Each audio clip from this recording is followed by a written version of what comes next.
দর্শক, আমরা সাফ জয়ের কথা বলছি। আমাদের সঙ্গে আছেন বাংলাদেশের সাফ জয় দলের কোচ বিপ্লব ভট্টাচার্য। বিপ্লব দা, আমরা তো অনফিল্ডের গল্প শুনছি, মাঠে কি হয় আমরা সেটি দেখি, ইভেন প্র্যাকটিস সেশনে কি হয় সেটিও আমরা হয়তো বা দেখার সুযোগ পাই, কিন্তু মাঠের বাইরে অফ দ্য ফিল্ড আসলে এই ফুটবলারদের মধ্যে বন্ডিংটা তো খুব গুরুত্বপূর্ণ।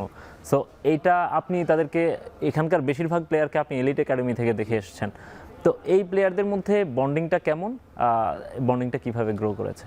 এই বন্ডিংটা যদি বলি, এলিট একাডেমিতে থাকতে এখানে অনেক খেলোয়াড় আছে যারা আমার সাথেই ছিল এলিট একাডেমিতে। হিমেল থেকে শুরু করে স্যামুয়েল রাকসান, মিঠু, এখানে বেশিরভাগ খেলোয়াড়ে মাহিন, সো ফয়সাল, মোর্শেদ।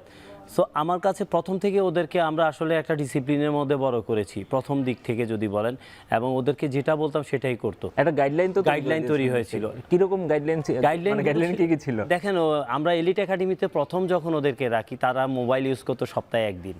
তাদের তাও 2 ঘন্টার জন্য, হ্যাঁ মেনে নিত। 2 ঘন্টার জন্য ওদেরকে দিতাম।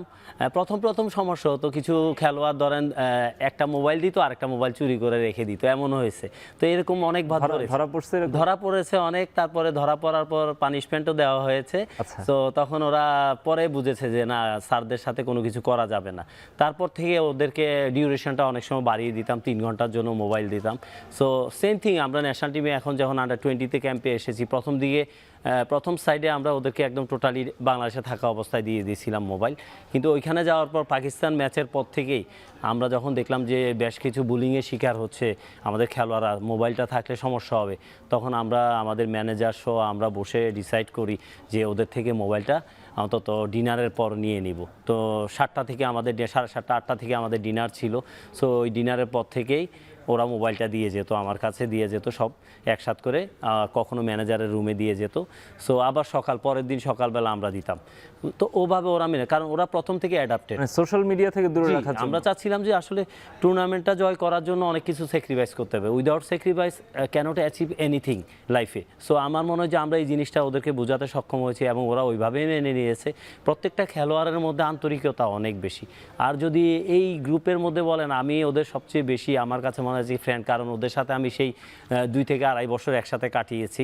সো এই জন্য অনেক কিছু এসে, যেমন রাকসানকে তো আমি অনেক সময় ধরে ওরে মারি, ওইরকম করি। রাকসানের সাথে এমন সম্পর্ক, এবং ফয়সাল, মোর্শেদ, মিঠু থেকে হিমেল, সবাই। সো আসলে আমাদের বন্ডিংটা ওই রকম। কোচ যেমন মাঠে কোচ, কিন্তু মাঠের বাইরে বন্ধুসুলভ আচরণ, ফ্রেন্ড মানে বন্ধুর মতো মেশা। সো ওই জিনিসগুলোর জন্য ওরা অনেক কিছুই আমাদের কাছে মানে শেয়ার করতে পারে। সো এটা কিন্তু ইম্পর্টেন্ট জায়গা। সো এই জন্য, এবং মাঠে গেলে আবার আমাদেরকে রেসপেক্ট করা, যে আমরা যেই জিনিসটা বলি সেই জিনিসটাই ফলো আপ করা। এই জন্যই কিন্তু ওরা ধরেন খুব সহজে আমাদেরকে অ্যাডাপ্ট করতে পেরেছে। রাইট। কিন্তু পাশাপাশি যদি বলি, আমাদের মিশু ছিল, আমাদের কোচ, অ্যাসিস্ট্যান্ট কোচ মিশু ছিল, এবং রিদন ছিল।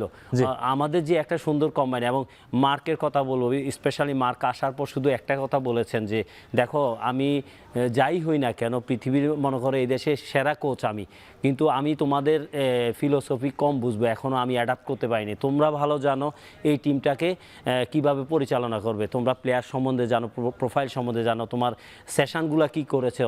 আমি আসার আগে তোমরা 2 সপ্তাহের উপরে এক জায়গায় সেশন করেছো, এর আগে তাদের সাথে একাডেমিতে কাজ করেছো। সো তোমরা তোমাদের গেম মডেলটা ফলো করো, আমি আমার নলেজগুলো তোমাদের শেয়ার করবো। ফক্সকে অ্যাজ এ কোচ কেমন দেখেছেন?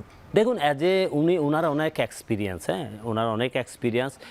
উনি ইংলিশ প্রিমিয়ার লিগ খেলেছেন, একজন খেলোয়াড় ছিলেন একটা সময়, এবং ওনার মধ্যে অবশ্যই অনেক এক্সপিরিয়েন্স আছে। উনি জাস্ট এটাই বলেছে যে আমি 1 সপ্তাহে এসে কিছুই জানবো না, কিন্তু তোমাদেরকে আমি আমার তরফ থেকে আমার এক্সপিরিয়েন্সগুলো শেয়ার করব। আচ্ছা, প্লেয়ারদের নিয়ে কথা বলছিলাম, বন্ডিং নিয়ে কথা বলছিলাম, তো এই প্লেয়ারদের নিয়েই প্রথম ম্যাচের পরে আপনি বলছিলেন যে প্লেয়ার অনেক বুলিংয়ের শিকার হচ্ছিল। কথা হচ্ছিল মূলত যে বলা হচ্ছিল যে রোনান সুলিভানকে বল দিচ্ছিলেন না ফয়সালরা, এটা নিয়ে কথা হচ্ছিল যে মনে হয় বন্ডিংয়ে ঘাটতি আছে কিনা, অথবা তারা সেলফিশ ফুটবল খেলছে কিনা, এই ধরনের অনেকগুলো কথা কিন্তু ঘুরছিল। আপনারাই ভালো বোঝেন ম্যাচের সিচুয়েশনটা, গেম রিড করতে পারেন বেটার, বা দেখেছেনও কাছ থেকে।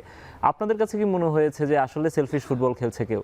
জি না, আমরা কখনোই এটা মনে করি না। কেন, একটা খেলোয়াড় তার যখন দেশের জন্য খেলতে নামে, তখন সর্বোচ্চ চেষ্টা করে যে আমি পারছি না, আমার সতীর্থকে আমি বলটা দিয়ে দিই। সো কিছু কিছু সিচুয়েশান আছে, দেখেন আমাদের স্ক্যানিং করা, অনেক সময় ধরেন আমাদের এই খেলোয়াড়রা কিন্তু দেখেন অনেক প্রেশার নিয়ে খেলেছে। এই টুর্নামেন্টটা যদি দেখি, প্রথম থেকে আমাদের উপর প্রেশার ছিল, খেলোয়াড় ওদের উপর একটা প্রেশার ছিল।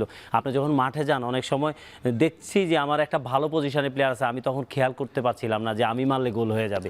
তো এইসব সিচুয়েশন হয়, কিন্তু কখনোই ইচ্ছাকৃতভাবে হয় না। আপনি যদি ফয়সালের কথা বলেন, মোর্শেদ, ফয়সাল, রাকসান, ওদের রুমমেট হলো আপনার ডেকলান এবং রোনাল, দুইজনে কিন্তু, এবং ওদের সাথে খুব ভালো সম্পর্ক, একই রুম ইউজ করে।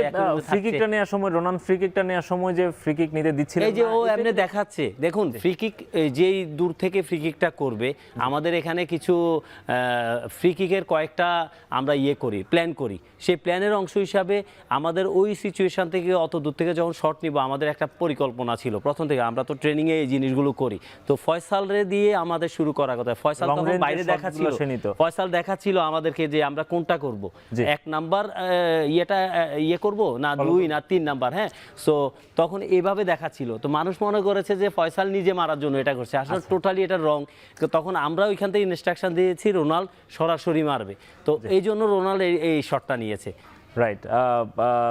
মানুষ অনেক সময় বা আমরা অনেক সময় দূর থেকে অনেক কিছু বুঝি, আপনারা কাছ থেকে দেখেন, সেজন্য আমাদের পরিকল্পনার অংশ, আমাদের পরিকল্পনা থাকে। রাইট। বিপ্লব দা, আমরা আপনার কাছ থেকে আরো শুনবো, তার আগে আরেকটা বিরতি নিব। এখন মাঠে নিচ্ছি আরো একটা বিরতি, ফিরছি একটু পরেই।